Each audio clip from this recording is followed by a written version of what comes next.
prodigal son. There's the guy. Takes half of his father's money, goes off to some wicked city like Chicago and wastes his money in riotous living. And when it's all gone, he ends up feeding pigs. And he says to himself, what am I doing here? There are people in my father's farm back in Pennsylvania. They have good jobs. They get decent pay. I'm going to go home to my father. Now, after you blow half of your father's money, you'd better rehearse your speech. All the way home, he's practicing.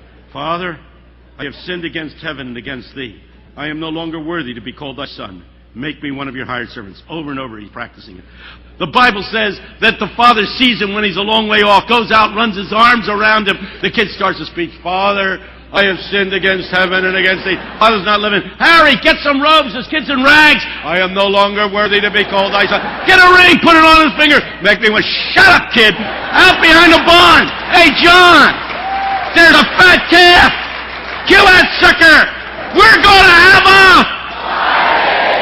And then, of course, there's the older brother. There's always an older brother. They usually elect him to the Board of Deacons.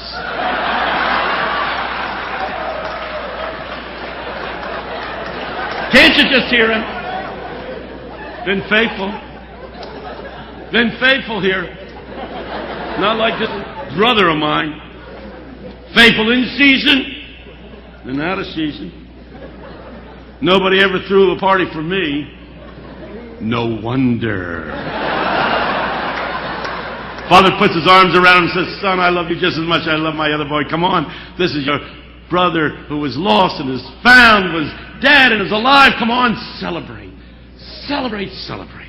Teaching, and a man came up to him, you all know about this, and said, Rabbi, make my brother give to me what he's supposed to give to me. And Jesus recognizes that this man is more concerned with the money than he is with his brother. Ken Bailey writes a fabulous treatment of this story and talks about how it applies to Middle East. I was thinking about that when Father Shakur was talking a little while ago.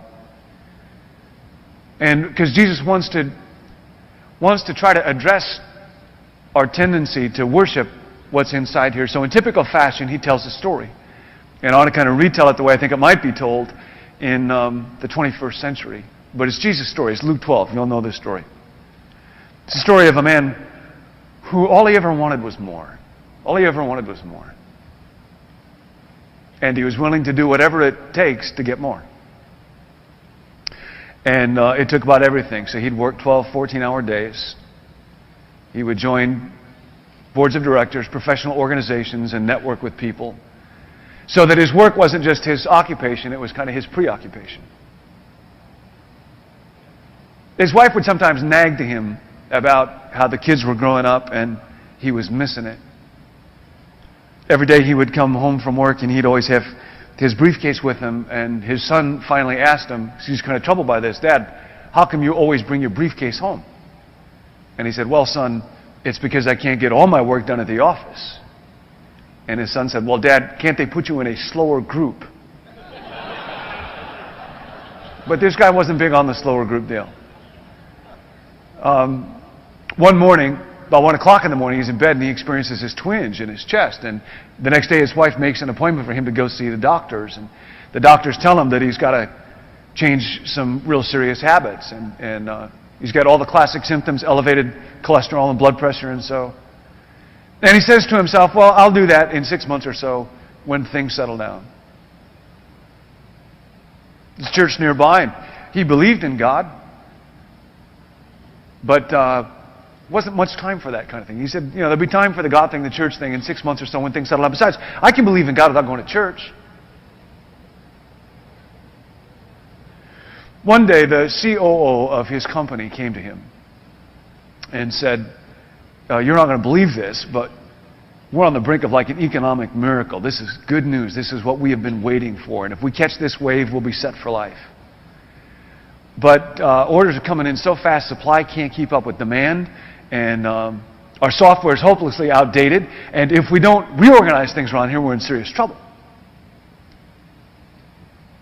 Now, from that moment on, this man in Jesus' story is like a man possessed. And every waking moment is devoted to this once-in-a-lifetime opportunity. And then it hits him that he can put his company through a technological revolution and reorganize everything and restructure everything and go wireless and .com. And he goes home that night and he says to his wife, "You know what this means, don't you? By the time I get finished with this project, we will be able to relax because I've covered every base. I've considered every contingency. This will be it. This will be success. This is the top of the ladder. This is what I've been dreaming for my whole life long." Now, his wife has heard this kind of talk before and she doesn't get her hopes up real high. About 11 o'clock, she says, "I'm going up to bed. You want to come with me?" And the guy says, "No, I want to get a little more work done." He's sitting in front of his computer. A couple more emails cranked out. "You go ahead. I'll be right there." And so she goes to bed, and about 3 o'clock in the morning, she wakes up, and he's still not there. She goes downstairs to bring him up to bed. He's fallen asleep in front of his computer screen. And she touches him on the shoulder. She tells him it's time to come to sleep. But his skin is cold when she touches it. And he does not respond when she talks to him. She gets a panicky feeling in the pit of her stomach. She calls 911.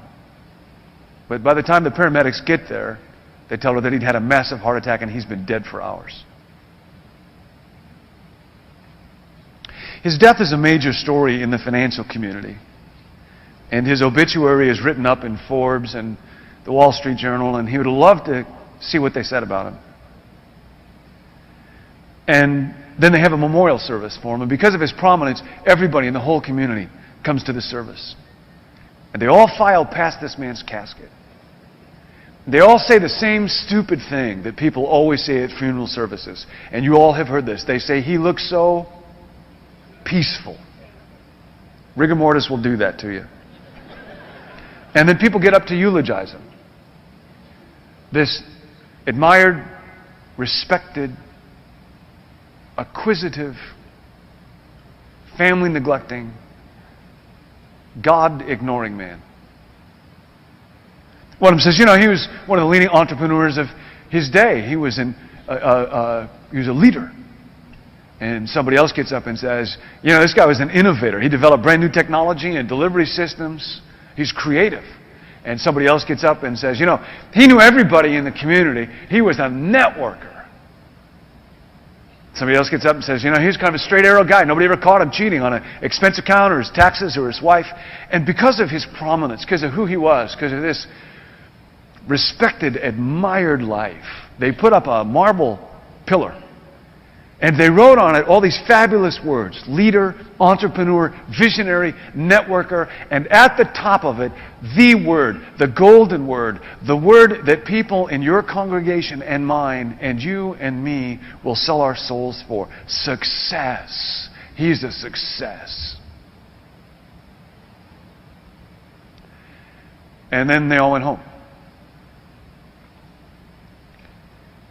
And when it was night, when it was dark, and there was no one around to see or to hear,